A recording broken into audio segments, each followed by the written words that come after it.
మన జీవితాలలో ఎందుకు మార్పు రావట్లేదు? సత్యము మన ముందు దేవుడు తీసుకొస్తున్నప్పటికీ సత్యానికి తగ్గట్టుగా మార్పు ఎందుకు రావట్లేదు? దేవుని బిడ్డలారా, దేవుడు ఎన్ని రీతులుగా తన సత్యాన్ని మనకు బయలుపరిచినప్పటికీ, తను తాను బయలుపరిచినప్పటికీ ఆ యొక్క సత్యానికి మనము అప్పగించుకోకపోవడము మార్పు లేని జీవితానికి దారితీస్తుందనే సంగతిని మనం అర్థం చేసుకోవాలి. ఎన్ని విషయాలు తెలుసుకున్నప్పటికీ, ఎన్ని విషయాలు విన్నప్పటికీ మన బ్రతుకు మార్పు చెందదు. ఆ యొక్క సత్యానికి అప్పగించుకునే వరకు మార్పు చెందదు. ఆ సత్యానికి తగ్గట్టుగా మలుచుకునే వరకు మార్పు జరగదు. దేవుని ఉద్దేశం కూడా తన వాక్యం అనే సత్యము చేత ఉతక స్నానము చేయబడి, అంటే మచ్చలు, దాగులు, కలంకాలు, ముడతలు అన్నీ తొలగించుకొని మన జీవితంలో ఏవేవైతే మార్చుకోవాలో మార్చుకొని ప్రకాశవంతంగా మనం ఉండాలని, మహిమకరంగా ఆయన ఎదుట ఒక రోజు నిలబడాలని తన వాక్యము చేత ఆయన ఏం చేస్తా ఉన్నాడంటే మన జీవితాలను కడుగుతున్నాడు. ఒకవేళ సబ్బు మన మార్కెట్కి వెళ్ళి కొనుక్కున్నప్పటికీ అది తీసుకొని మన శరీరానికి రాయనంత వరకు మన శరీరంలో మురికి అలాగనే ఉంటుంది. మనం ఎన్ని డబ్బులు పెట్టి కొన్నా, ఎంత కాస్ట్లీ సబ్బులు కొని మన అల్మారాలో పెట్టుకున్నా మన ఒంటిలో ఉన్న మురికి వదలదు. ఎప్పుడు వరకు అంటే ఆ యొక్క సబ్బును తీసుకొని మన బ్రతుకును, అంటే మన శరీరాన్ని మనము కడుక్కునే వరకు ఆ మురికి అదే రీతిగా ఉంటుందనే సంగతిని జ్ఞాపకం తెచ్చుకోవాలి. మన ముందు దేవుడు అనేక రీతులుగా తన యొక్క సత్యమును, ఆధ్యాత్మికమైన విషయాలు తీసుకొస్తున్నప్పటికీ ఎందుకు సంఘంలో మార్పులు రావట్లేదు? ఎందుకు సంఘస్థులు ఎలాగున్నారో అలాగనే ఉన్నారు, వాళ్ళ జీవితాలు ఎలాగున్నాయో అలాగనే ఉన్నాయి. పెద్ద మార్పులు, ప్రవర్తనలో మార్పులు కానీ, వాళ్ళ వ్యక్తిగత జీవిత నడకలో మార్పులు కానీ, కుటుంబ పరంగా కానీ, సంఘపరంగా కానీ, దేవుని రాజ్యపరంగా కానీ మార్పులు ఎందుకు లేవు అంటే they are not giving themselves to the truth. ఆ యొక్క సత్యానికి అప్పగించుకోకపోవడము, సత్యానికి అనుగుణంగా బ్రతకడానికి ప్రయత్నము చేయకపోవడం. అందుకోసమే కొన్నిసార్లు మనము పెద్దల దగ్గర మనం వింటూ ఉంటాం, ఏంటిది, ఎన్నిసార్లు నీకు చెప్పాలి, ఎన్నిసార్లు చెప్తే నీకు అర్థమవుతుంది చేయడానికి. అంటే దేవుడు కూడా చాలా ఓపిక కలిగిన వాడు, పదే పదే మనతోని మాట్లాడుతూ ఉంటాడు. దేవుని బిడ్డలారా, కొన్నిసార్లు ఈ రీతికి కూడా మనము వినేటట్టుగా ఉండాలి. దేవుడు నిజంగా నన్ను బట్టి సంతోషిస్తున్నాడా? ఈ వాక్యాన్ని బట్టి నేను ఎలా బ్రతుకుతున్నానో, ఎలా కట్టుకుంటున్నానో దాన్ని బట్టి ఆయన సంతోషిస్తున్నాడా, ఆనందిస్తున్నాడా? లేకపోతే ఎన్నిసార్లు నీకు చెప్తే నీకు అర్థమవుతుంది, ఏం చెప్తే నీకు అర్థమవుతుంది, దీని ప్రకారము బ్రతకడము నీకు ఇంకా అర్థం కాలేదా అనే విషయము బహుశా మనతో మాట్లాడుతున్నాడా? ఈ యొక్క సందేశాన్ని మనమందరము జాగ్రత్తగా మనము వినడానికి ప్రయత్నం చేద్దాము. ఇది కేవలము అంటే ఈ యొక్క మెసేజ్ యొక్క టైటిల్, ఇది థీమ్, ఇది why we are not able to transform and change. ఎందుకు మార్పు చెందలేకపోతున్నాము, ఎందుకు ఫలించలేకపోతున్నాము, ఎందుకు ఉన్న చోట్లనే మనం ఉన్నాము అనే సంగతిని మనము చూసుకోబోతున్నాం. యాకోబు పత్రిక తీయండి ఒకసారి, 1వ అధ్యాయము. మనం యాకోబు జీవితంలో చాలా ప్రాముఖ్యమైన విషయాలు ఈరోజు మనము నేర్చుకోబోతున్నాం. దయచేసి అందరూ బైబిల్ తెరవండి, కొద్దిగా అలవాటు చేసుకోండి బైబిల్ తెరిచి చదవడము. బైబిల్ని యాకోబు పత్రిక ఎక్కడ ఉందో కూడా కొంతమందికి తెలియదు. పాత నిబంధన కనబడతా ఉంది నాకు పేజీలు. కొంతమంది దయచేసి బైబిల్లో కొత్త నిబంధనలో ఏమున్నాయి, పాత నిబంధనలో ఏ పుస్తకాలు ఉన్నాయో ఇంటికి వెళ్ళిన తర్వాత కంటత చేయండి. ఎందుకంటే ఎవరైనా వాక్యం చెప్పడానికి వచ్చినప్పుడు మీ ముఖాలు చూస్తారు, మీ బైబిల్ ఎలా తెరుస్తున్నారో చూస్తారు. యాకోబు పత్రిక మీరు పాత నిబంధనలో తెరిచినారు అనుకోండి, అంటే జేమ్స్, ఒకవేళ ఓల్డ్ టెస్ట్మెంట్లో తెరిచినారు అనుకోండి, అర్థమైపోతుంది మీరు బైబిల్ చదివేవారు కాదు, దేవుణ్ణి వెతికేవారు కాదు. మీకు ఈ బైబిల్ మీ చేతిలో ఉన్నప్పటికీ మీలో శ్రద్ధ లేదు అనేది వాళ్ళకి అర్థమైపోతుంది. కాబట్టి అటువంటి పరిస్థితి మనము రానియకూడదు. యాకోబు పత్రిక 1వ అధ్యాయం తీయండి ఒకసారి.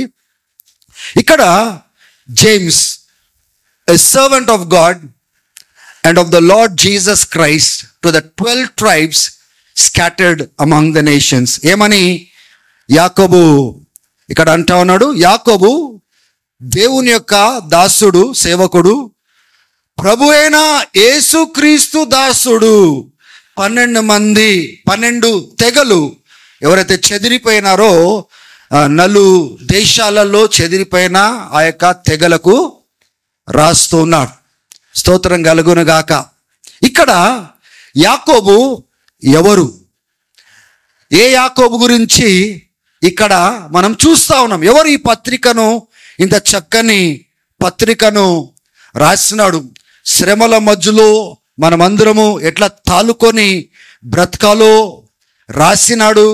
మన యొక్క దేవుని యొక్క మాట చొప్పున ఎలా మనం బ్రతకాలనో కట్టుకోవాలో ఆయన మాట్లాడినాడు. పక్షపాతము లేకుండా ఎలా జీవించాలో రాసిన యాకోబు గురించి మనం చూస్తూ ఉన్నాము.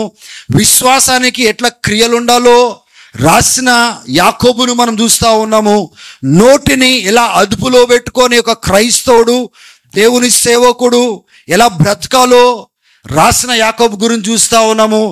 పరలోక జ్ఞానం ఏంటిది, లోక జ్ఞానం ఏంటిది అని చక్కగా మనకు వివరించి రాసిన యాకోబు గురించి మనం చూస్తున్నాం. ఏ రీతిగా మనల్ని మనం తగ్గించుకొని దేవుని యొక్క బలిష్టమైన హస్తం కింద మనం తగ్గించుకుంటే దేవుడు నిర్ణయ సమయంలో ఎలా లేవనెత్తుతాడో చక్కగా రాసిన యాకోబు గురించి చూస్తున్నాము. రేపటి దినం ఏం జరగబోతుందో నీకు తెలియదు కనుక మన జీవితాలను ఎలా ఈ దినం మనం కట్టుకోవాలో రాసిన యాకోబు గురించి మనం చూస్తున్నాం. ఎవరు యాకోబు?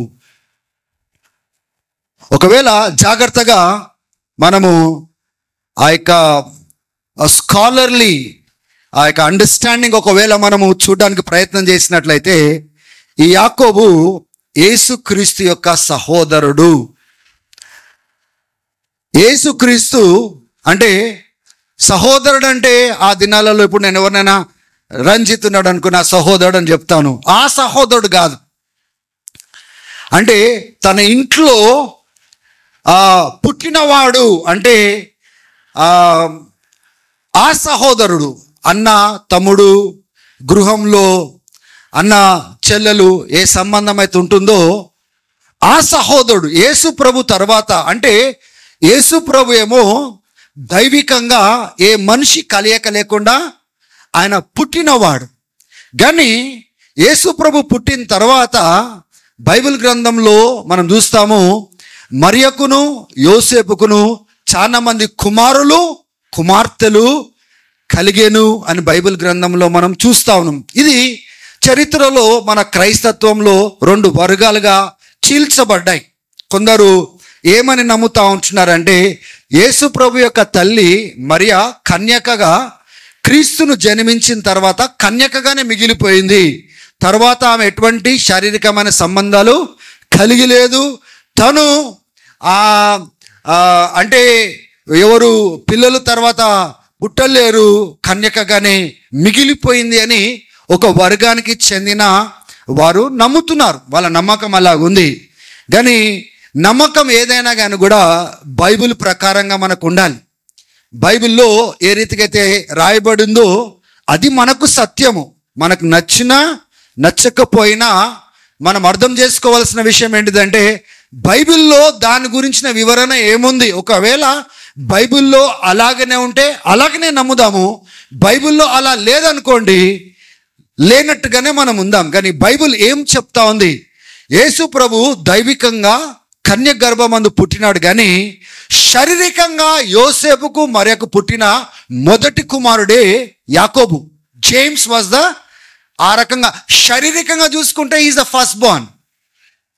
ఆ కుటుంబ పరంగా చూసుకుంటేనేమో దైవికంగా క్రీస్తు పుట్టిన తర్వాత యాకోబు పుట్టినట్లుగా చూస్తున్నాం. అంటే he has a important role after Jesus Christ in the house. కుటుంబంలో ఒక బాధ్యత కలిగిన వాడుగా మనం గ్రహించవచ్చు. ఎందుకంటే చాలా మంది పిల్లలు పుట్టినారు, అదే కాకుండా చెల్లెలు కూడా ఉన్నారు, సిస్టర్స్ కూడా ఉన్నారని బైబిల్ గ్రంథంలో మనము చూస్తున్నాము. చూడండి, మత్తయి సువార్త 12వ అధ్యాయానికి ఒకసారి మనం వెళ్దాం, దయచేసి వెళ్దాం. ఇక్కడ మనము యాకోబు ఎందుకు ఇట్లా పరిచయం చేస్తున్నాడో మనం గమనించాలి. దేవుని యొక్క దాసుడును, క్రీస్తు యొక్క ప్రభు అయిన క్రీస్తు దాసుడును అని ఎందుకు అంటున్నాడు? I'm a servant of Lord Jesus Christ అని ఎందుకు పరిచయం చేస్తా ఉన్నాడు? Why did he say my elder brother Jesus Christ? ఎందుకంటే యేసు ప్రభు అంటే యాకోబు సెన్సస్కి వచ్చినప్పటి నుంచి, అంటే ఆయన పుట్టిన మొదలుకొని యేసు ప్రభుని చూస్తున్నాడు. ఎన్ని సంవత్సరాలు చూస్తుంటాడు? బహుశా 1 సంవత్సరపు గ్యాప్ ఉందో, 2 సంవత్సరాల గ్యాప్ ఉందో. ఆయనకు యేసు ప్రభుకు ఎక్కువ గ్యాప్ ఉండకపోయి ఉండొచ్చు, ఎందుకంటే లైన్గా తర్వాత పిల్లలు కన్నట్లుగా మనం చూస్తూ ఉన్నాము. సో ఎన్ని సంవత్సరాలు ఆయన ఇంట్లో పెరిగిన ఆ యేసును చూచి కదిలి, కానీ ఈ స్టేజ్లోకి వచ్చేపాటికి ఏమని పరిచయం చేస్తా ఉన్నాడంటే మై లార్డ్ జీసస్ క్రైస్ట్ అన్నాడు. మై బ్రదర్ జీసస్ అనట్లేదు, మై ఎల్డర్ బ్రదర్ అని పరిచయం చేయట్లేదు, నా కుటుంబస్తుడు అని చెప్పేసి పరిచయం చేయట్లేదు. He is introducing himself as the servant of Jesus Christ. అంటే ఒకసారి ఆలోచన చేయండి, వాట్ చేంజ్డ్ హిస్ లైఫ్? ఆయన జీవితాన్ని మార్చింది ఏంటి?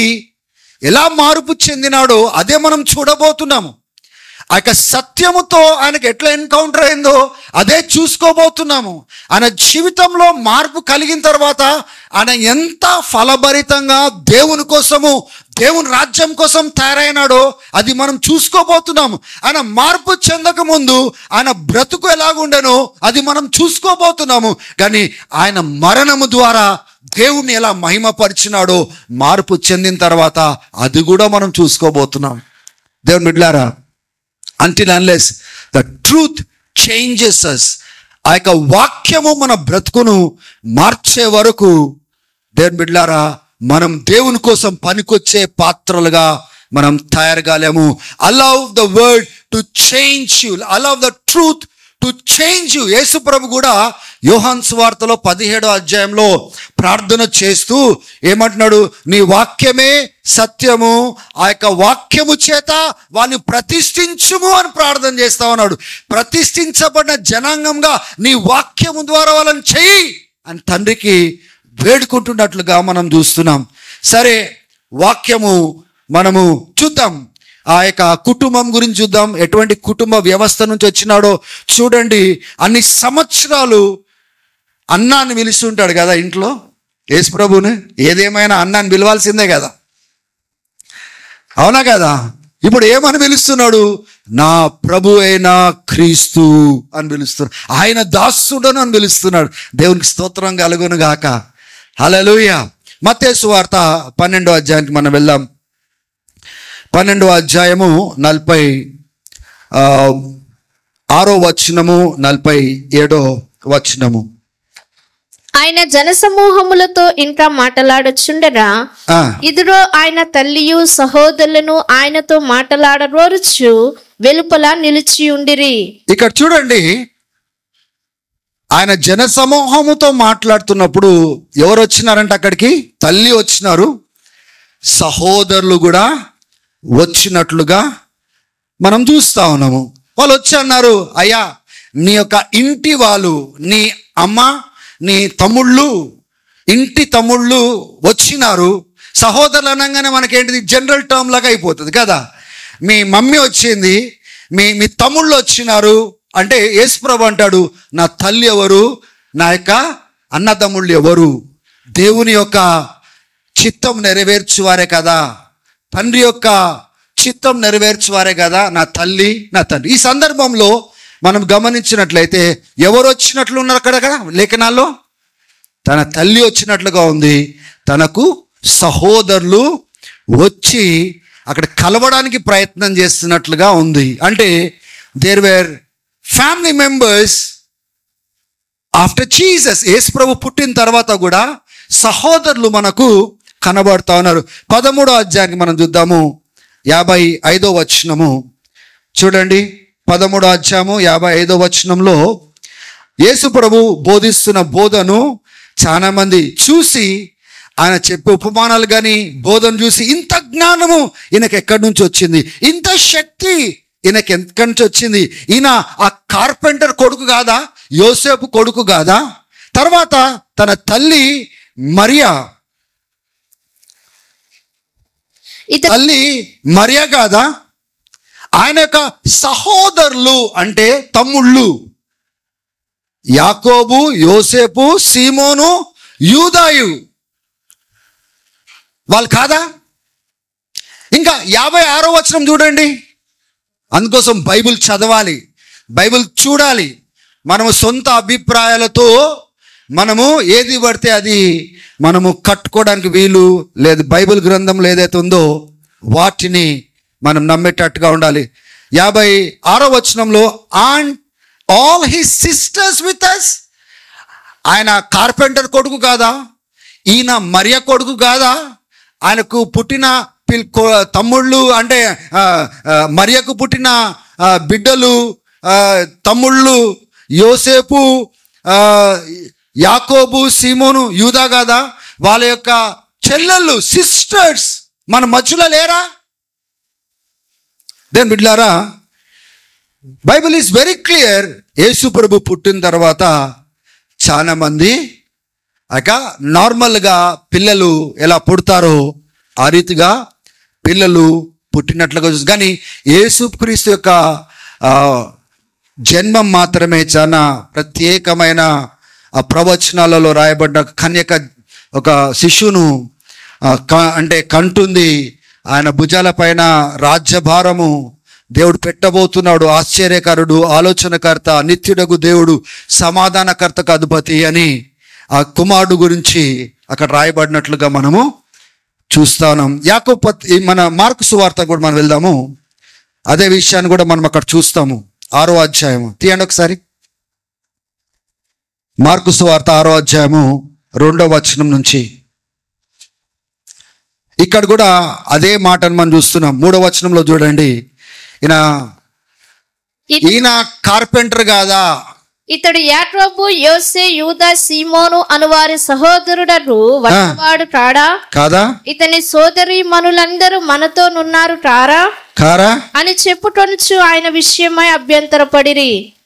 ఆయన విషయంలో అక్కడున్న ప్రజలు అభ్యంతరపడి, అంటే బైబిల్ గ్రంథంలో చాలా స్పష్టంగా క్లియర్గా మనం చూస్తున్నాము.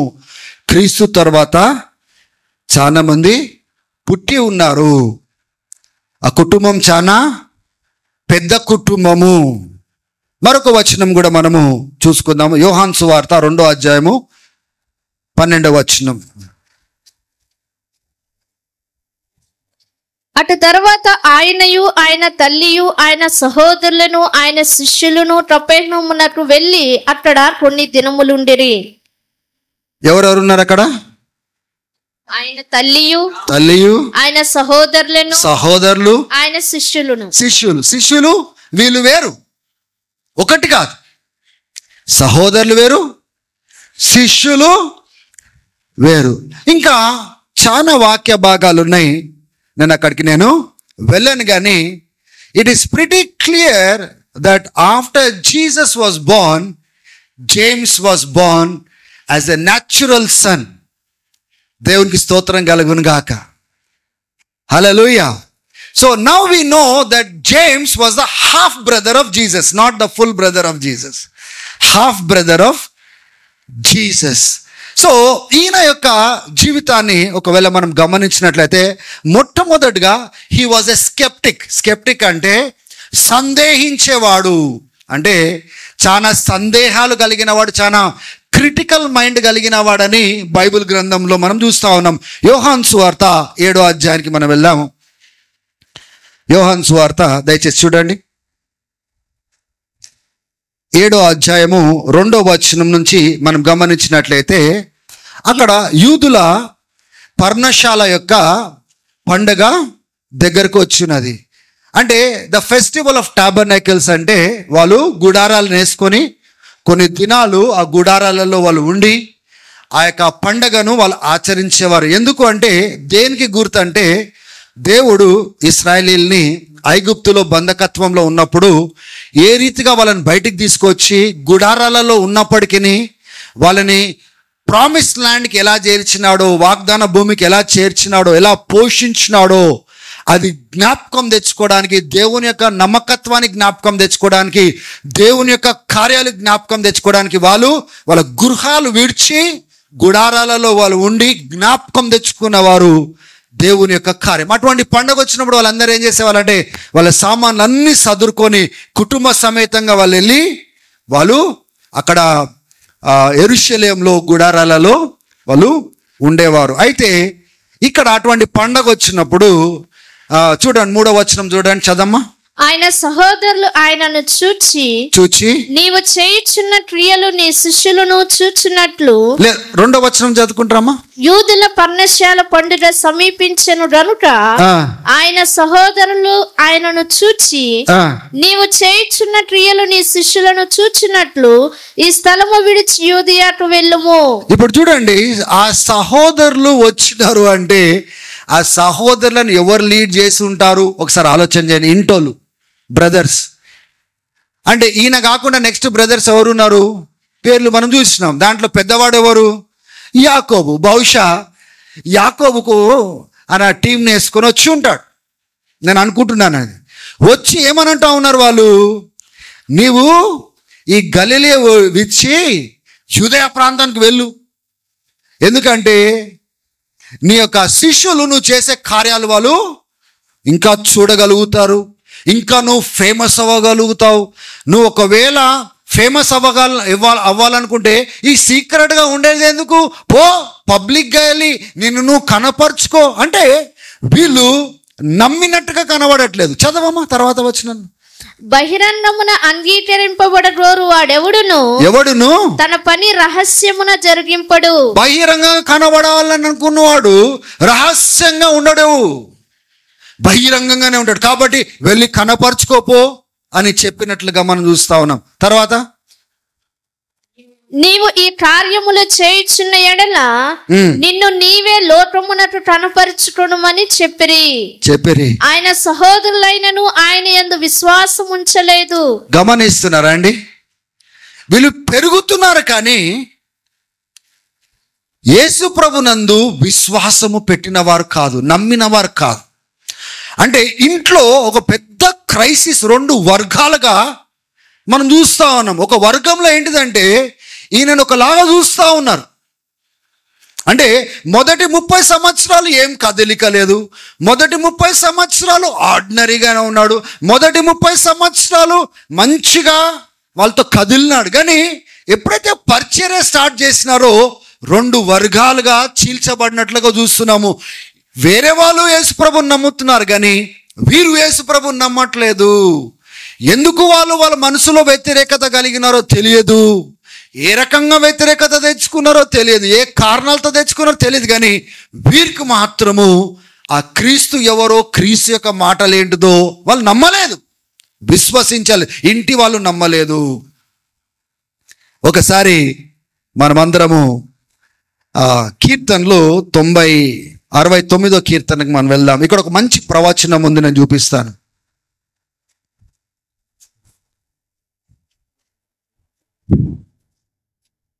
69వ కీర్తన 8వ వచనము 7వ వచనం చదువుకుందాము. నీ నిమిత్తము నేను నింద నొందిన వాడనైతిని. నీ నిమిత్తము నేను నింద నొందిన వాడనైతిని. నీ నిమిత్తము సిగ్గు నా ముఖమును కప్పెను.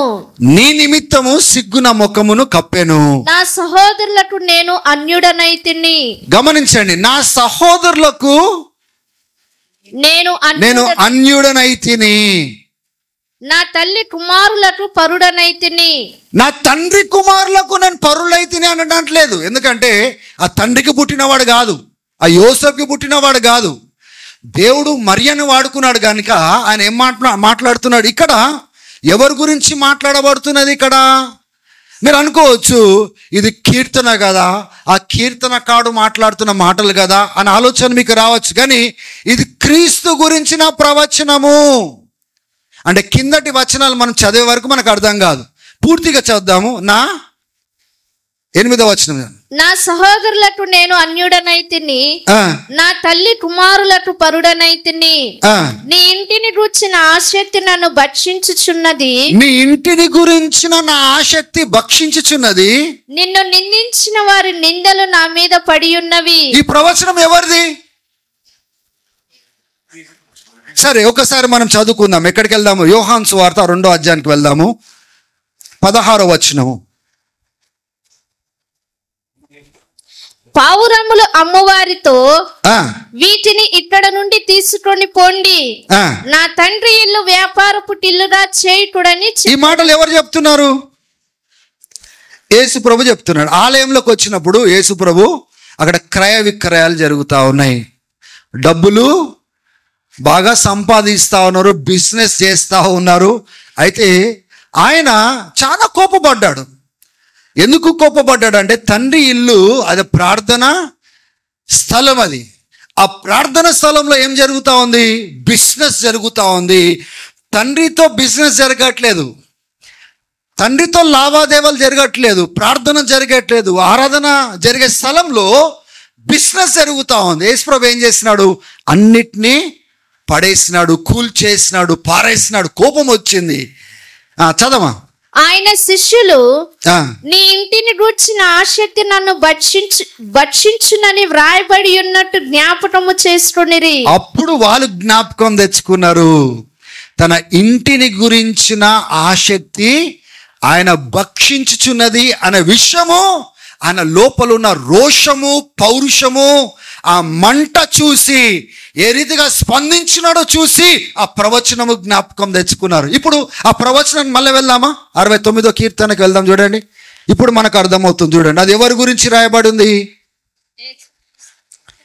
నీ ఇంటిని గురించిన ఆసక్తి నన్ను భక్షించి. పైన వచనం చదువుకుంటూ రావాలి.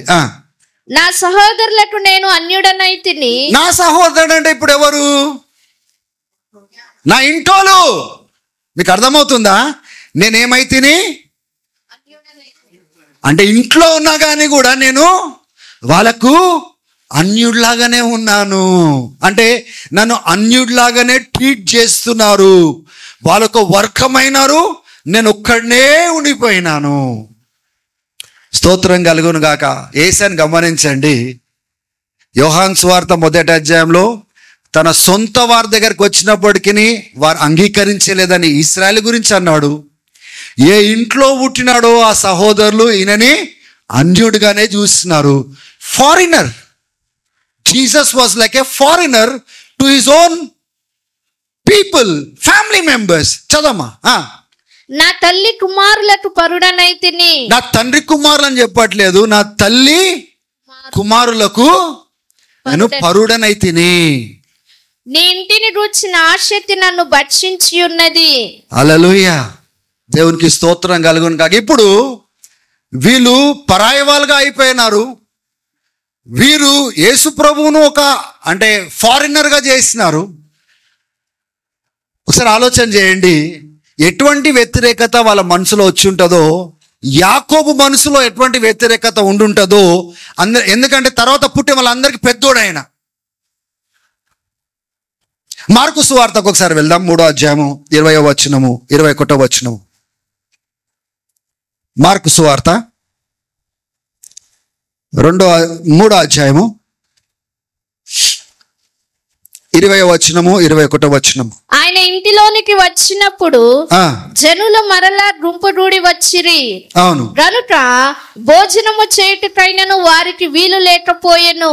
మనకు తెలుసు ఒక సందర్భంలో చాలా మంది గుంపు కూడము, యేసుప్రభు దయ్యాలను వెలగొట్టడము, అంటే అక్కడ స్థలం లేకపోవడము. కొందరు అంటారు యేసుప్రభు దయ్యాలను దయ్యపు ఆత్మతో బెల్జెబుల్ తోటి ఆయన ఎలగొడుతున్నాడు అనడము, అప్పుడు యేసుప్రభు నిలబడి అంటాడు, తన ఇంటిని సాతానే ఎలగొట్టుకుంటే ఇల్లు నిలబడుతుందా అని చెప్పిన సందర్భం మనకు తెలుసు.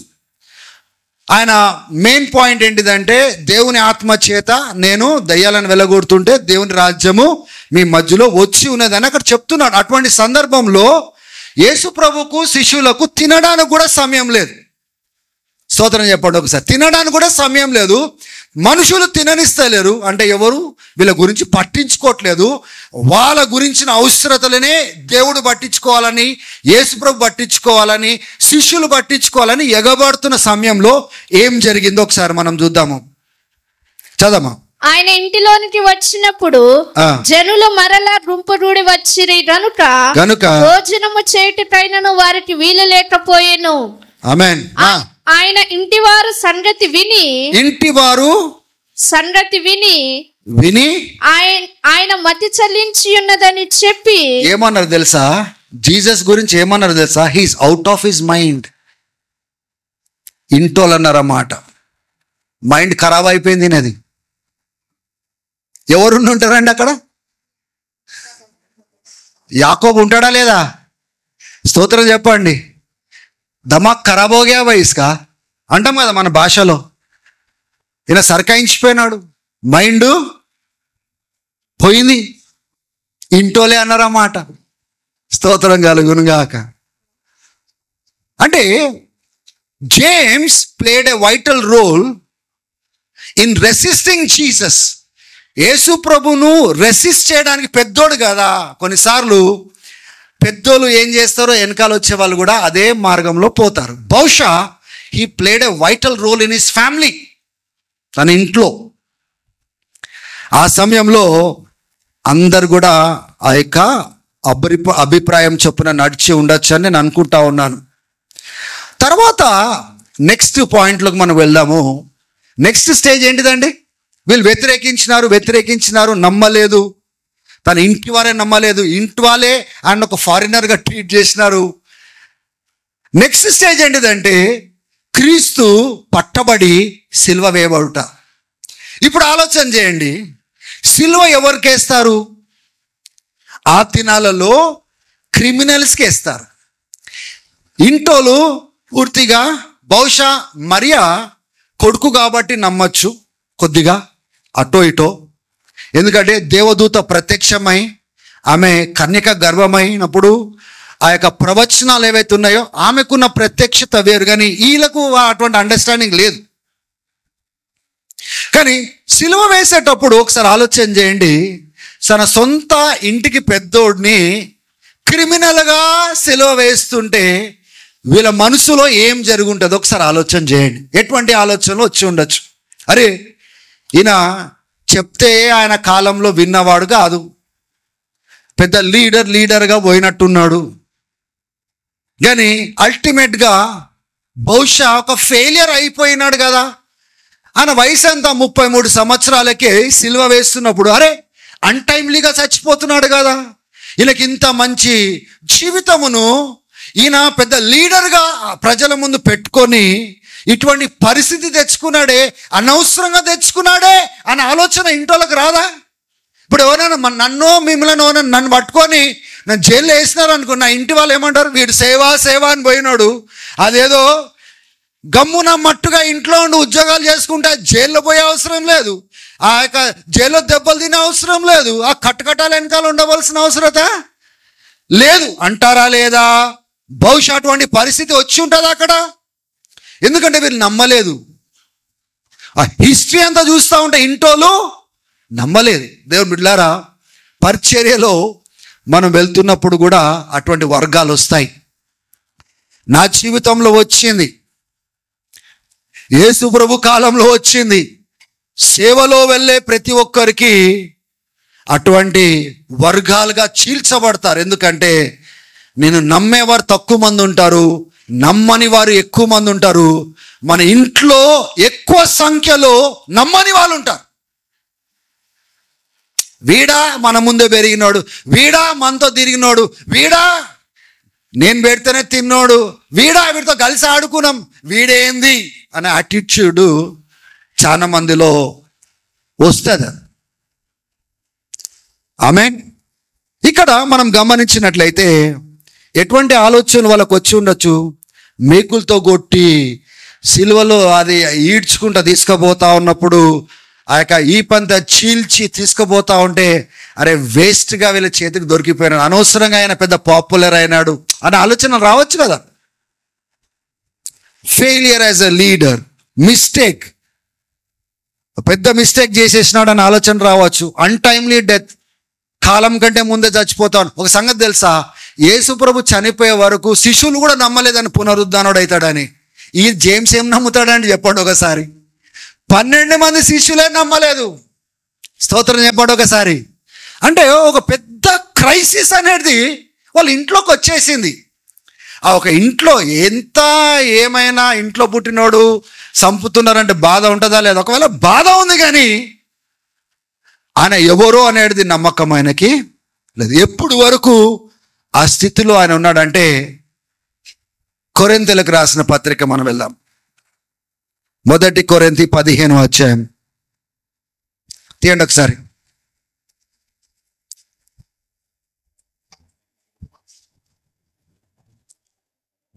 ఇక్కడ అపోస్తలుడైన పౌలు సువార్త గురించి మాట్లాడుతూ ఉన్నాడు. లేఖనాలు బట్టి క్రీస్తు మృతి పొందినాడు, చనిపోయి తిరిగి లేచినాడు, ఆయన పాతి పెట్టబడ్డాడు, తిరిగి లేచినాడు. లేఖనాలను బట్టి మొట్టమొదటిగా పేతురుకు కనబడ్డాడు 5వ వచనంలో, తర్వాత 12 మందికి కనబడ్డాడు 6వ వచనంలో, 500లకు సహోదరులకు ఆయన క్రీస్తు పునరుద్ధానుడైన క్రీస్తు కనపరుచుకున్నాడు. 7వ వచనం అండర్లైన్ చేయండి. Then he appear to James and then to all apostles. ఆయన యాకోబుకు పరిచయం చేసుకున్న తర్వాత, యాకోబుకు కనబడిన తర్వాత, పునరుద్ధానుడై కనబడిన తర్వాత స్టోరీ అంతా మారిపోయింది. ఆ క్రీస్తు ఎవరు, ఏ అభిప్రాయం అయితే ఆయన కలిగి ఉన్నాడో, ఆ క్రీస్తు చనిపోవడము చూసిన వ్యక్తి, ఆయన పాతి పెట్టడము చూసిన వ్యక్తి, పునరుద్ధానుడైన తర్వాత ఆయన చూసే విధానం మారిపోయింది. ఆ యొక్క సత్యంతో ఇప్పుడు ఎన్కౌంటర్ అయింది. ఒక రియలైజేషన్కి వస్తున్నాడు, ఒక ఆలోచనకు వస్తున్నాడు. ఈయన నేను అనుకున్న వ్యక్తి కాదు. నా ఇంట్లో ఉన్నప్పటికీ, మాతో తిన్నప్పటికీ, మాతో తిరిగినప్పటికీ ఈయన పరలోకం నుంచి వచ్చిన రక్షకుడు.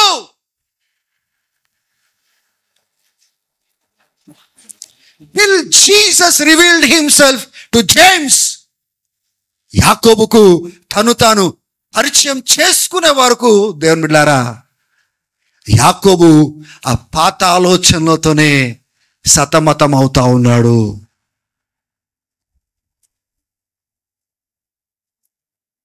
పునరుద్ధానుడి తర్వాత యేసు ప్రభు తను తాను కనపరుచుకుని, మరణాన్ని గెలిచిన వాడని నేను, మృత్యుంజయుడిని నేను, మెస్సయా నేను, లోకరక్షకుడిని నేను. యూదులు ఎదురు చూస్తున్న ఆ మెస్సయా, ఇన్ని సంవత్సరాలు, ఇన్ని సెంచరీస్ నుంచి ఎదురు చూస్తున్న మెస్సయా నేనే. దేవునికి స్తోత్రం కలుగును గాక. That was a time of encounter with the truth. సత్యముతో ఎన్కౌంటర్ జరుగుతూ ఉంది ఇప్పుడు ఆయనకి. సో చేతుల దేవుడికి వందనాలు చెల్లించండి. ఇంతవరకు ఆయన అసత్యముతో ప్రయాణం చేసిన వాడు, సొంత అభిప్రాయంతో ప్రయాణం చేసిన వాడు, వేరే వాళ్ళ ఒపీనియన్స్తో, ఆలోచనతో ఈయన కదిలిన వాడు. ఇప్పుడు వ్యక్తిగతంగా సత్యం ఏంటో ఆయన ముందు వచ్చింది. దేని బిడ్డలారా, ఇక్కడ 2 విషయాలు ఉంటాయి. సత్యము తెలుసుకున్నవాడుగా నడవని వాళ్ళు ఉంటారు, అది మొదటి వర్గం. సత్యము ఎంత వాళ్ళ దగ్గరికి వచ్చినప్పటికీ, ఎంత దేవుడు వాళ్ళకు బయలుపరిచినప్పటికీ వాళ్ళ బ్రతుకులు అట్లనే ఉంటాయి. వాళ్ళు ఏమాత్రం మార్పు చెందరు. వాళ్ళు భయంకరంగా ఒక దినము క్రీస్తు ఎదుట నిలబడవలసిన పరిస్థితి రాబోతుంది. జ్ఞాపకం పెట్టుకోండి. కొందరు ఉంటారు, సత్యము వాళ్ళకు బయలుపరిచిన వెంటనే సత్యానికి అప్పగించుకుంటారు. మీకు ఇప్పుడు అర్థమవుతుందా? ఇప్పుడు ఆయన ఉత్తరం రాసేటప్పుడు, మై ఎల్డర్ బ్రదర్ జీసస్, నేను సొంత బ్రదర్ అయినా, నేను చాలా ఇంపార్టెంట్, ఇప్పుడు నేను ఆయన నా ఇంటోడైనా అనేసి ప్రాముఖ్యత తీసుకుంటున్నట్టుగా లేదు. తను తాను ఒక దాసుడుగా పరిచయం చేస్తా ఉన్నాడు. ప్రభు అని పిలుస్తున్నాడు, దేవుడు అని పిలుస్తున్నాడు. దేవుని బిడ్డలారా, when you come across the truth, సత్యంతో ఎన్కౌంటర్ అయిన తర్వాత మీరు ఆ యొక్క సత్యాన్ని అప్పగించుకోకపోతే, యాకోబు జీవితం తర్వాత ఏం జరిగిందో మీ జీవితాలలో జరగదు. ఆ విషయాన్ని చెప్పడానికి దేవుడు ప్రయత్నం చేస్తా ఉన్నాడు. What happened next in James life, తర్వాత యాకోబు జీవితంలో ఏం జరిగిందో మీ జీవితంలో జరగదు. ఆయన అప్పగించుకున్నట్లుగా మనం అప్పగించుకోకపోతే ఏం జరిగిందండి? పునరుద్ధానుడైన తర్వాత గొప్ప మార్పు. నాలుగో విషయం మనం ఏం చూస్తున్నామంటే a great transformation and commitment to Jesus Christ. మొత్తం వదులుకున్నాడు, ఆయన అభిప్రాయాలు పారేసుకున్నాడు. ఎప్పుడైతే పునరుద్ధానుడైన క్రీస్తుని చూసిన తర్వాత లొంగిపోయినాడు ఆయనకు. మొట్టమొదటిగా ఆయన చేసింది ఏం తెలుసా? యేసు ప్రభు ఆయన పునరుద్ధానుడై ఆరోహణం అవుతూ ఆయన చెప్పిన మాటలు ఏంటిదంటే, మీరు యెరూషలేమును వదలకండి. శిష్యులతో ఏమన్నాడంటే, విడిచిపెట్టి పోకండి, మీరు ప్రార్థన చేయండి, పరిశుద్ధాత్మను నేను పంపించే వరకు, పరిశుద్ధాత్మతో మీరు నింపబడే వరకు మీరు యెరూషలేమును విడిచిపెట్టకండి అని శిష్యులకు చెప్పినారు. శిష్యులు ఏం చేసినారు? ఆ మేడ గదిలో వాళ్ళందరూ కలుసుకుంటా ఉన్నారు కదా. ఒకసారి చూడండి, అపోస్తుల కార్యం 1వ అధ్యాయము 14వ వచనము. అపోస్తుల కార్యం 1వ అధ్యాయం 14వ వచనము చదవండి ఒకసారి. వీరందరూ వీరితో కూడా కొందరు స్త్రీలను. పైనుంచి చదువుకుందామా ఒకసారి? 12వ వచనం చదవండి ఒకసారి. అప్పుడు వారు ఒలీవల ఆనబడిన కొండ నుండి యెరూషలేమునకు తిరిగి వెళ్ళిరి. ఓకే, ఎప్పుడు? పై వచనం మీరు చూడండి, 11వ వచనము. గలిలయ మనుష్యులారా, మీరెందుకు నిలిచి ఆకాశము వైపు చూచుచున్నారు? సో పై వచనాలు చూస్తే యేసు ప్రభు ఆరోహణం అయ్యేటప్పుడు ఇద్దరు తెల్లటి వస్త్రాలతో ఒక నిలబడిన దూతలు, గలిలయలారా మీరు ఎందుకు అట్లా తేరి చూస్తా ఉన్నారు? యేసైతే ఈ రీతిగా పోయినాడో అదే రీతిగా రాబోతున్నాడు అని చెప్తున్నాడు. యేసు ప్రభు వెళ్ళిపోయినాడు, దేవదూతలు కూడా వెళ్ళిపోయినారు, ప్రజలు కూడా వెళ్ళిపోయినారు. వీళ్ళు రిటర్న్ వచ్చినారు. రిటర్న్ 12వ వచనంలో రాయబడు, చదమా. అప్పుడు వారు ఒలీవల వనబడిన కొండ నుండి యెరూషలేమునకు తిరిగి వెళ్ళిరి. ఆ కొండ యెరూషలేమునకు విశ్రాంతి దినమున నడవదగినంత సమీపమున ఉన్నది. వారు పట్టణములో ప్రవేశించి తాము బస చేయుచుండిన మేడగదిలోనికి ఎక్కిపోయిరి. వారెవరనగా పేతురు, యోహాను, యాకోబు, ఆంద్రేయ, ఫిలిప్పు, తోమా, బర్తలోమయి, మత్తయి, అల్ఫై కుమారుడు యాకోబు, జెలోత్ అనబడిన సీమోను, యాకోబు సహోదరుడు, యాకోబు కుమారుడు యూదా అనువారు. అక్కడ దాకున్న యాకోబులు వేరు. 14వ వచనము. వీరందరూ వీరితో కూడా కొందరు. పైన ఉన్న 12 మంది అపోస్తులు. ఇప్పుడు 14వ వచనంలో ఇంకెవరెవరు ఉన్నారు? They all join together constantly in prayer. చదమా. వీరందరూ వీరితో కూడా కొందరు స్త్రీలను, యేసు తల్లి అయిన మరియయు. చూడండి ఎవరెవరు ఉన్నారు అక్కడ. శిష్యులతో పాటు ఎవరెవరు ఉన్నారు? మరి కొంతమంది స్త్రీలు ఉన్నారు. యేసు తల్లి అయిన మరియయు, యేసు తల్లి అయిన మరియ ఉంది అక్కడ. ఆయన సహోదరులను అండర్లైన్ చేయండి. ఎవరున్నారు ఇప్పుడు? ఎవరు వచ్చి ఉంటారు ఇప్పుడు? యాకోబు. స్తోత్రం కలుగునుగాక. యాకోబు అప్పుడు వరకు పోరాడిన వ్యక్తి, తిరుగుబాటు చేసిన వ్యక్తి, నమ్మను వ్యక్తి, శిష్యులతో యేసుప్రభు కదులుతుంటే ఈయన కదలని వ్యక్తి ఇప్పుడు ఏం చేస్తున్నారు? శిష్యులందరూ కలిసి ప్రార్థన చేస్తూ ఉంటే తల్లి వచ్చి అక్కడ ప్రార్థనలో పాలు పొందుతుంది. మిగతా బ్రదర్స్ అందరూ వచ్చి ప్రార్థనలో పాలు పొందుతూ ఉన్నారు. దేవునికి స్తోత్రం కలుగును గాక. ఇప్పుడు పెద్దోడు ఎవరండి? సహజంగా పుట్టిన బిడ్డలలో పెద్దోడు ఎవరు? యాకోబు. తర్వాత పిల్లలందరూ మరలా వాళ్ళు కనబడుతున్నారు. చూడండి ఎక్కడ? ప్రార్థనలో కనబడతా ఉన్నారు. దేవునికి స్తోత్రం కలుగును గాక. అంటే పరిశుద్ధాత్మ కోసం కనిపెడుతున్న వాళ్ళలో యాకోబు సహోదరులు, తల్లి, వాళ్ళు కూడా పరిశుద్ధాత్మ కోసం కనిపెడతా ఉన్నారండి. శిష్యులు ఎంత దేవుని చేత ఏర్పాటు చేయబడినప్పటికీ వాళ్ళ జీవితాలలో పరిశుద్ధాత్మ ఎంత అవసరమో మరియకు కూడా అంతే అవసరము. ఈ యొక్క సహోదరులైన యాకోబు సహోదరులకు కూడా పరిశుద్ధాత్మ అంత అవసరం. వాళ్ళు కూడా కలిసి ప్రార్థన చేస్తున్నట్లు ఇది ఏం చూపిస్తుంది చెప్పండి మనకి? What does that speak? It tells us that they started following the ways of Jesus Christ. యేసు ప్రభు మార్గమును వెంబడిస్తున్నట్లుగా, అప్పగించుకుంటున్నట్లుగా చూస్తున్నాము. యేసు ప్రభు శిష్యులతో ఒకటై వాళ్ళు కలిసి దేవుడిని వెతుకుతున్నట్లుగా చూస్తూ ఉన్నాము. ఏ గ్రేట్ ట్రాన్స్ఫర్మేషన్. సత్యము వాళ్ళ దగ్గరకు వచ్చిన తర్వాత సత్యానికి అప్పగించుకోకపోతే ఏం మార్పులు రావు. ఇప్పుడు ఆ దినము వాళ్ళతో కలిసి ప్రార్థించకపోతే వాళ్ళు దేవుని ఆత్మతో నింపబడేవారా? ఒకసారి ఆలోచన చేయండి. నింపబడుతుండేనా? గలితీయులకు రాసిన పత్రిక 1వ అధ్యాయము 19వ వచనము. గలితీయులకు రాసిన పత్రిక పౌలు ఆ యొక్క గాస్పల్ గురించి మాట్లాడుతూ, సువార్త గురించి మాట్లాడుతూ అక్కడ యాకోబు గురించిన ప్రస్తావన అక్కడ తీసుకొని వస్తాడు.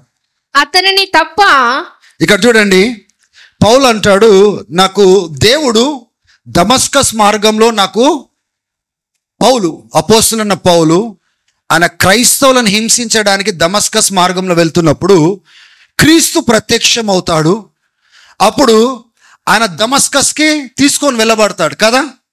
ఆయన ఏమంటున్నాడు, ఆయన కంటి చూపు వచ్చిన తర్వాత పౌలు అంటాడు, నేను ఎవరిని కలవలేదు, ఏ అపోస్తులను కలవలేదు, నేను అరేబియా ప్రాంతంకి వెళ్ళిపోయినాను అని చెప్తున్నాడు 17వ వచనంలో. తర్వాత అరేబియా ప్రాంతం నుంచి నేను దమస్కస్ ప్రాంతంకి వచ్చాను. అప్పటికి ఏ శిష్యులను కలవలేదు, ఏ 12 మందిని కలవలేదు. 18వ వచనము, 3 సంవత్సరాల తర్వాత నేను యెరూషలేముకి అంటే పేతురుని కలవడానికి అక్కడికి వెళ్ళినాను. అక్కడ కేవలము 15 రోజులు మాత్రమే నేను ఉన్నాను. 19వ వచనము, అక్కడ పేతురుని కలవడానికి వెళ్ళినాను, 15 రోజులు ఉన్నాను, కానీ ఏ అపోస్తులను కలవలేదు, యాకోబును మాత్రం కలిసినాను. Only James the Lord's brother. స్తోత్రం కలుగును గాక. హల్లెలూయా. అంటే అప్పటికల్లా యాకోబు ఆ ఎర్లీ చర్చ్లో అపోస్తులతో కలిసి ఆయన ఒక ప్రాముఖ్యమైన లీడర్గా మారిపోయినాడు. స్తోత్రం కలుగును గాక. హల్లెలూయా. అపోస్తుల కార్యము 12వ అధ్యాయము 17వ వచనము చూడండి ఒకసారి.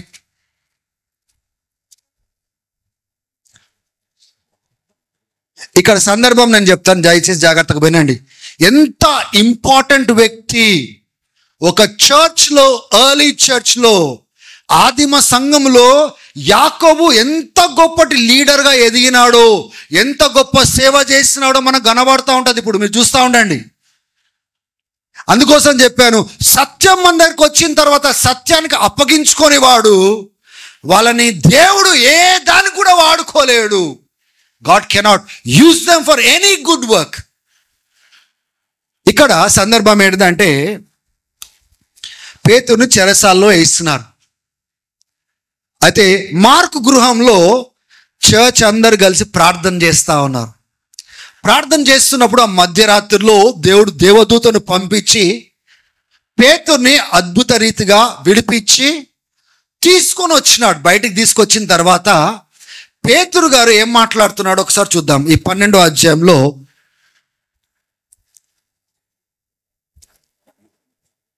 17వ వచనం చూడండి. అతడు ఊరకుండుడని వారికి చేసైట చేసి, అంటే వచ్చిన తర్వాత, విడిపించబడి వచ్చిన తర్వాత ఎక్కువ అలజడి చేయకండి, మౌనంగా ఉండండి అని చెప్పి సైగ చేసి, ప్రభు తను చెరసాలలో నుండి ఎలాగూ తీసుకొని వచ్చెనో వారికి వివరించి యాకోబును సహోదరులకును ఈ సంగతులు తెలియచేయడని చెప్పి బయలుదేరి వేరొక చోటికి వెళ్ళి. పేతురు చెరసాల నుంచి విడిపించబడిన తర్వాత ఎవరికి చెప్పమంటున్నాడు? ఆయన బయటకు వచ్చినాడని. మీకు అర్థమవుతుందా? పేతురు లేకపోయినా కానీ కూడా యాకోబు పనిని నడిపిస్తా ఉన్నాడు అక్కడ. James was doing the work of the Lord. పేతురుకు తెలుసా సంగతి. ఈయన అపోస్తులతో కలిసి యేసు ప్రభు ఆయన బ్రదర్ అని స్పెషల్ పొజిషన్ ఆయన చర్చ్లో తీసుకోలేదు.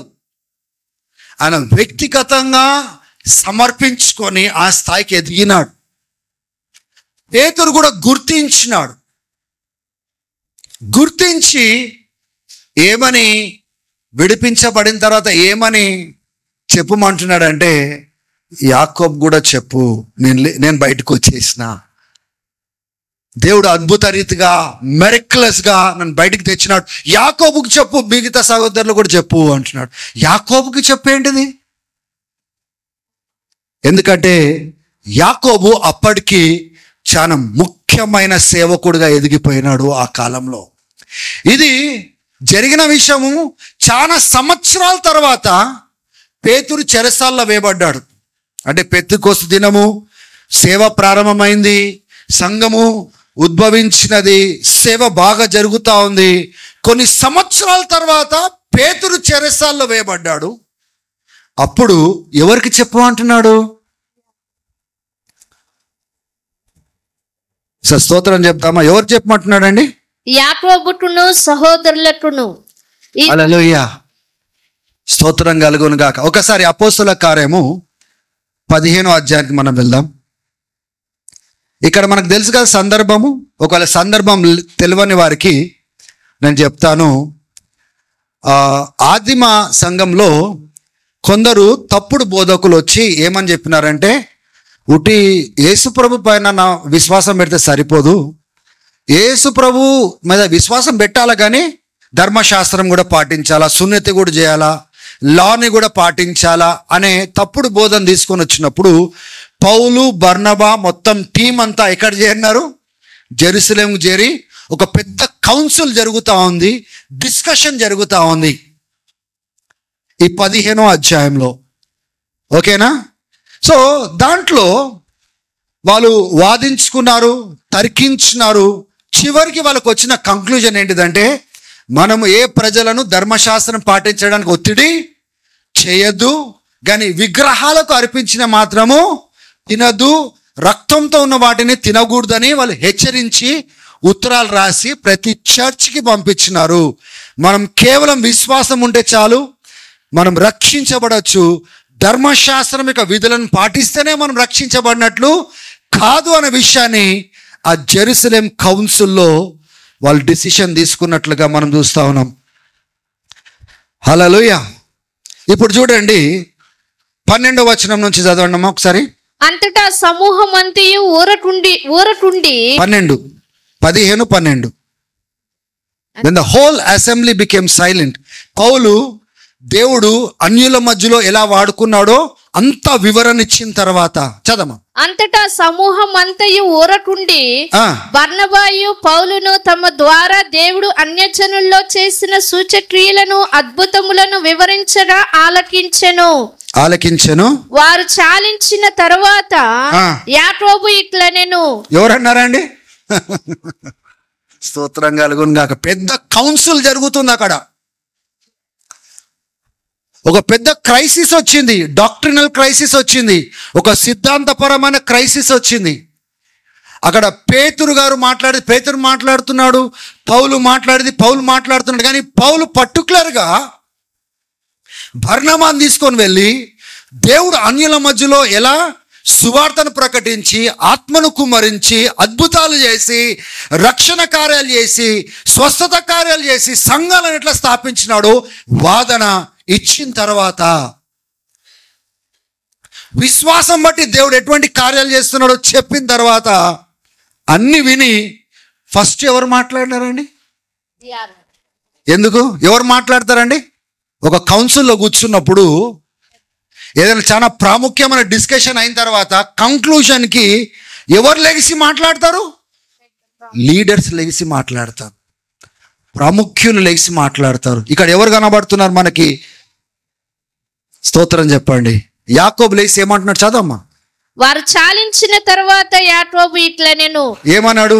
సహోదరులారా నా మాటలు ఆలకించుడి. కంక్లూజన్ యాకోబు ఇస్తున్నాడండి. స్తోత్రం కలుగును గాక. ఫైనల్ కంక్లూజన్ జేమ్స్ ఇస్తున్నాడు. సహోదరులారా మీరందరూ కామ్గా ఉండండి, నేను మాట్లాడతాను. లేచినాడు. చెప్పండి అమ్మా, ఏం చదివినాడు?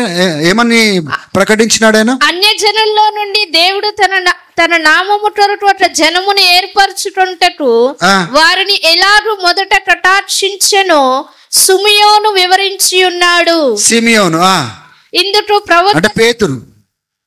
ఇందుకు ప్రవక్తల వాక్యములు సరిపడి ఉన్నవి. ఎట్లనగా ఆ తర్వాత నేను తిరిగి వచ్చేదను, మనుషులలో కడమవారును నా నామం ఎవరికి పెట్టబడునో ఆ సమస్తమైన అన్యజనులను ప్రభువును వెతుకున్నట్లు పడిపోయిన దావీదు గుడారమును తిరిగి కట్టేదను, దాన్ని పాడైన వాటిని తిరిగి కట్టి దానిని నిలువబెట్టేదనని అనాది కాలము నుండి ఈ సంగతులను తెలియపరిచిన ప్రభువు సెలవిచ్చుచున్నాడు అని వ్రాయబడి ఉన్నది. ఆపలే కదా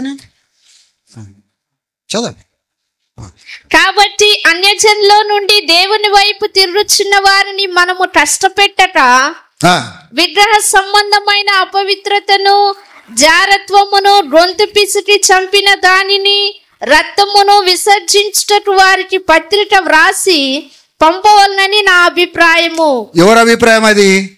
ఇట్స్ మై జడ్జ్మెంట్ అంటున్నాడు. ఎవరు జడ్జ్ చేస్తున్నారు అంటే ఫస్ట్ మాట్లాడింది ఎవరండి కౌన్సిల్లో?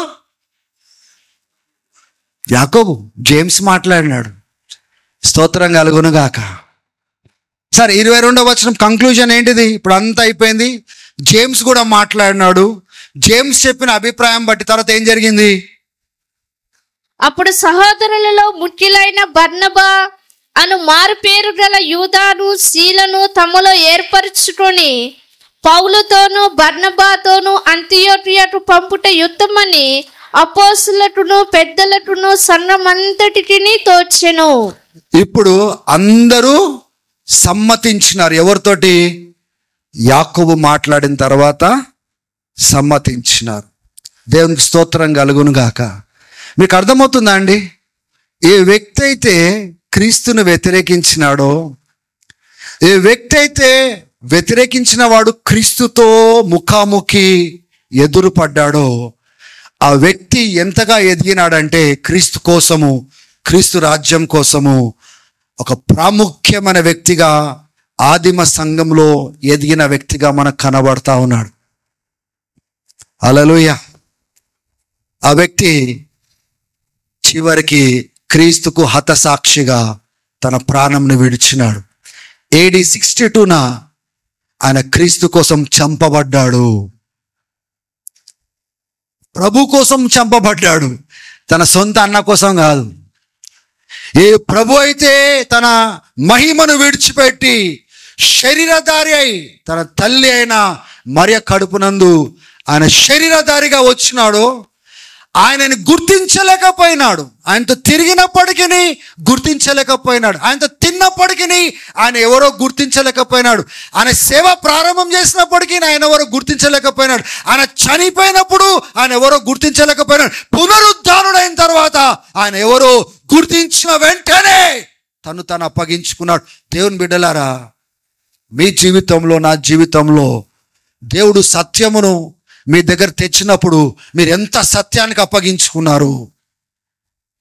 How much did you commit yourself to the truth and what did you do next? Yakobu సత్యానికి అప్పగించుకున్న తర్వాత ఆయన క్రీస్తు పనిలో ఆయన నిమగ్నం అయిపోయినాడు. ఆ ప్రభుకి నేను ఏం చేయాలి, నా అన్నకి ఏం చేయాలో కాదు, నా ఇంట్లో పుట్టిన వానికి ఏం చేయాలో కాదు, ఆ ప్రభు అయినా, మెస్సాయ అయినా, ఆ లోక రక్షకుడైనా యేసు కోసం ఏం చేయాలని అప్పగించుకున్నాడు. యేసును వెంబడించే వారితో కలిసి ఆయన వెంబడించినాడు. ప్రార్థించే వారితో ఆయన ప్రార్థించినాడు. పరిశుద్ధాత్మ కోసం వెతికే వారితో ఆయన కలిసి ప్రార్థన చేసినాడు. వాళ్ళ మార్గంలో నడిచినాడు, అప్పగించుకున్నాడు. ఆత్మతో నింపబడిన తర్వాత సేవలో పాలు పొందినాడు. ఆ యొక్క సేవకులతో కలిసి సేవ చేసినాడు. వాళ్ళలో ఒక గుర్తింపు పొందుకున్నాడు. ఒక ప్రాముఖ్యమైన స్థాయికి ఎదిగినాడు. క్రీస్తు కోసం హతసాక్షి అయినాడు. ఆయన యూదుల కోసము ఎంతగానో ప్రయాసపడ్డాడు. స్తోత్రం కలుగును గాక. Look at the change. ఎంతమంది మార్పు చెందినారు, ఎంతమంది సత్యంతో ఎన్కౌంటర్ అయింది, సత్యంకి ఎంతమందికి బయలుపరచబడింది, చేతులు ఎత్తండి అంటే స్తోత్రం కలుగును గాక. అందరు ఎత్తుతారు కదా. యేసు ఎవరో మీకు తెలిసిందా? యేసు ఎవరో మీకు పరిచయం అయిందా? అయితే నెక్స్ట్ ఏం జరిగింది? ఎంత మనం అప్పగించుకున్నాము, ఎంత కట్టబడ్డాము, ఎంత పని జరిగింది, ఎంత పనిని మనం జరిగించినాము. క్వశ్చన్ మార్క్ ఇది. ఇప్పుడు ఎంత మన కోసం బ్రతికినామో కాదు, ఎంత మన సుఖం చూసుకున్నామో కాదు, ఎంత దేవుడిని మన కోసం వాడుకున్నామో కాదు. ఆదివారాలు వచ్చి మిగతాదంతా మన కోసం పెట్టుకునేది కాదు. నీవు సత్యం తెలుసుకున్న తర్వాత ఆ సత్యం కోసము ఎంత నువ్వు ప్రయాసపడ్డావు, ఎంత అప్పగించుకున్నావు. యాకోబు తన జీవితాన్ని ఆ రీతిగా అప్పగించుకున్నాడండి. ఆయనకిచ్చిన గుర్తింపు ఆయన యేసుప్రభు యొక్క తమ్ముడని కాదు, అందరితో కలిసి ఆయన తగ్గించుకున్నాడు. చూడండి, అందుకోసం ఆయనకు గుర్తింపు వచ్చింది. అందరు ప్రార్థిస్తుంటేనే కూడా మోకరించినాడు. చూడండి, ఈ మనిషి లొంగిపోయినాడు. అందరితో సమానంగా ఎంచుకున్నాడు. బహుశా ఆ దినాలలో యేసుప్రభు మాట్లాడుతున్న మాటలు, ఆ బోధలు యాకోబు తట్టుకోలేకపోయినాడేమో. ఎందుకంటే యూదుడు, అందరు వ్యతిరేకిస్తున్నారు యూదులు. ఈయన కూడా వాళ్ళతో కలిసి అటువంటి వ్యతిరేక స్వభావం వచ్చి ఉండొచ్చు. కానీ ఎప్పుడైతే సత్యంతో పరిచయం అయిన తర్వాత దేవుని బిడ్డలారా, he became a different person. Today church ఉన్న స్థితిలో ఎందుకుంది తెలుసా? వాళ్ళు సత్యం తెలుసుకున్నప్పటికీ అప్పగించుకోకుండా బ్రతికినారు. కాబట్టి సంఘము ఏ స్థితిలో ఉందో అదే స్థితిలో ఉంది. ఆదివారాలు మాత్రమే మనం మంచిగా కలుసుకుంటాము, కానీ అదే స్థితి, అదే ఆత్మీయత, అదే జీవితము, అదే విధానము, అదే జీవిత విధానము. There is nothing commendable in the life of the church. అభినందించే తగ్గట్టుగా there is nothing that we can see in the church. There is no change.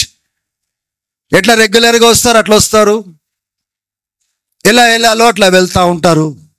Nothing change. నిజంగా నువ్వు అంత ప్రాముఖ్యమైన సత్యాన్ని తెలుసుకున్న తర్వాత, దేవుడు ఎవరో తెలుసుకున్న తర్వాత, నిజమైన వాడు ఎవరో తెలుసుకున్న తర్వాత, ఆ నిజమైన దేవుడు ఈ భూమి పైన ఏం చేస్తున్నాడు తెలుసుకున్న తర్వాత, వాట్ డిడ్ యూ అచీవ్? నువ్వు ఏం అచీవ్ చేసినావు ఆయన కోసము? ఎంత కష్టపడ్డావు, ఎంత అప్పగించుకున్నావు, ఎంత కలిసి దేవుని పని కోసం నీవు నేను వెళ్ళగలిగినామో ప్రశ్నించుకోవాల్సిన అవసరం మనకుంది.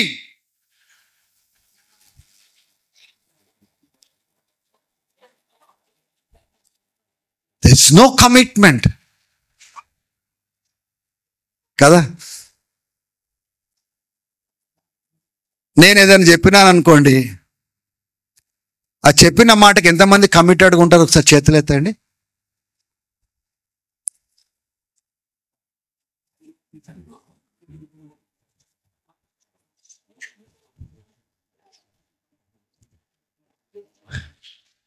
ఇంకా యేసుప్రభు మాట ఏం వింటారు మీరు?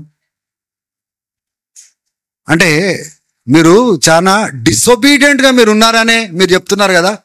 మీరు చెయ్యి ఎత్తకపోవడము దాని అర్థమేంటి? మీ మనస్సాక్షి ఒప్పుకోవట్లేదు. తెలుసు మీకు, అన్న చెప్తున్నా కానీ నేను చేయట్లేదు. అవి ఏమైనా కానీ, చర్చ్కి సంబంధించిన ఏమైనా కానీ, డిసిప్లిన్ సంబంధించి ఏమైనా కానీ, దేవుని పని పరంగా ఏమైనా కానీ, నేను చేస్తలేను అనే ఒప్పింపు మీలో ఉందా లేదా? అంటే నేను చెప్తేనే మీరు చేయనప్పుడు ఇంక యేసుప్రభు చెప్తే ఏం చేస్తారు మీరు? ఇక్కడ అవిధేయంగా ఉన్నవాడు అక్కడ కూడా అవిధేయంగానే ఉంటాడు కదా. నాకు మీకు కష్టం కలిగిస్తే మీరు యేసుప్రభు కూడా కష్టం కలిగిస్తారు. నన్ను బాధ పెట్టగలిగితే, అంటే మీ దగ్గర ఏం రిక్వెస్ట్ చేస్తలేను నేను, బాధ పెట్టకండి, కష్టపెట్టకండి. ఆల్రెడీ సిల్వ వేసుకున్న తర్వాత వెనక ముందు చూసేది లేదు. బాధ అయినా, కష్టమైనా, మేకులైనా, ఇబ్బందులైనా పొడిచినా పొడిపించుకోవాల్సిందే, పోవాల్సిందే. నేను మీకు అది చెప్పట్లేదు. నేనేం చెప్పడానికి ప్రయత్నం చేస్తా ఉన్నానంటే, if you can dishonour a person and not listen to him, how can you listen to Jesus and his words? నేను ఒకటి చెప్పడానికి ప్రయత్నం చేస్తున్నాను. మంచి విషయం ఇలా ఉండండి అని చెప్తున్నా కానీ కూడా నేను ఇట్లనే ఉంటా, నేను ఈ రీతిగానే ఉంటా. నువ్వు చెప్పు కానీ నేను ఇలాగనే ఉంటా అంటే your attitude towards a person is clearly seen. So then మన వైఖరి ఒక మనిషి ఎడల ఇట్లా ఉన్నప్పుడు దేవుని ఎడల ఎట్లుండదని పక్కా వీ డోంట్ ఆనర్ హిమ్.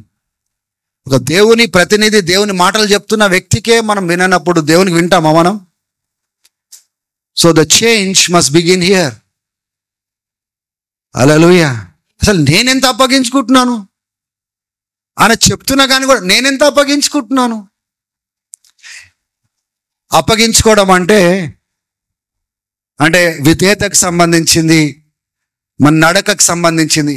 ఒకవేళ చెప్తున్న మాటలకు మీరు విధేయత మీరు చూపించినట్లయితే, నడిచినట్లయితే, ఆయన చెప్తున్నప్పుడు కూడా విధేయత చూపించగలుగుతారు, నడవగలుగుతారు. The serious change that we have to bring in our attitude. Hallelujah. చాలా సీరియస్గా ఇంట్రోస్పెక్ట్ చేసుకోవాలి, పరిశీలించుకోవాలి. నేను నిజంగా అప్పగించుకొని కట్టబడుతూ ఫలిస్తూ పనికొచ్చే పాత్రగా ఇంతకాలం ఎదిగినానా? ఒకవేళ ఎవరైనా అడిగినట్లయితే, మీరు ప్రభువుని నమ్ముకున్నారంటూ చాలా గర్వంగా చెప్తారు, మేమా ఫలానా ఇయర్ మేము ప్రభువుని నమ్ముకున్నాం, మా ప్రభువుని తెలుసుకున్నాం. చాలా మంచి, చాలా స్తోత్రం. మళ్ళీ అప్పటి నుంచి ఇప్పుడు దాకా ఏం చేసినారు బ్రదర్ అంటే ఒక నవ్వుతారు, ఎకిల్ నవ్వుతారు. చెప్పడానికి ఏమైనా ఉంటే కదా. ఏం చేసినావు నాయన? ఆ ప్రభు కోసం ఏం చేసినావు? ఆయన నీ కోసం ఏం చేసినాడో తెలుసుకున్నావు. ఆయన మహిమను వదిలిపెట్టుకొని వచ్చినాడని తెలుసుకున్నావు. శరీరధారి ఒక ఆర్డినరీ వ్యక్తిగా బ్రతికినాడు, పాపము శాపం మోసినాడని తెలుసుకున్నావు. చనిపోయినాడని తెలుసుకున్నావు, తిరిగి లేచినామని తెలుసుకున్నావు. ఆయన కోసం మనం ఏం చేసినాం? హల్లెలూయా. దేవునికి మహిమ కలుగును గాక. క్రీస్తు కోసము యాకోబు హతసాక్షి అవ్వడానికి సిద్ధపడ్డాడు. చంపబడ్డాడు కానీ వెనుదిరగలేదు. బైబిల్ గ్రంథంలో లేదు కానీ చరిత్రలో ఉంది. హిస్టారికల్ అకౌంట్స్లో AD 62లో ఆయన చంపబడ్డాడని రాయబడింది. That was the ending of James. ఒకసారి ఆలోచన చేయండి. What is going to be your end? మీ అంతం ఎలా కాబోతుంది? అంత మహిమతో ఉండబోతుందా? క్రీస్తు కోసం మరణించడం కంటే మహిమకరమైనది ఇంకేది లేదు. అది అర్థమైన వాళ్ళకే అర్థమవుతుంది. అది చచ్చిపోతే ఒకవేళ ఆయన పని చేస్తూ చచ్చిపోవాలా. ఆ శ్రేష్టమైన మరణం కంటే గొప్ప మరణం లేదు. ఆయన కోసం హతసాక్షులు అవ్వడం. దేవుని బిడ్డలారా, what is going to be our end? ఈ రకంగా మనం బ్రతుకుతే మన అంతం ఏం కాబోతుంది? ఈ రకంగా మనం బ్రతుకుతే ఎంత ఫలం తీసుకురాగలుగుతాము? ఈ రకంగా సమర్పణ లేకుండా బ్రతుకుతే ఎంత ప్రతిఫలం మనం తేగలుగుతాం దేవుని రాజ్యంలో, సంఘంలో? అసలు ఆలోచన చేయండి.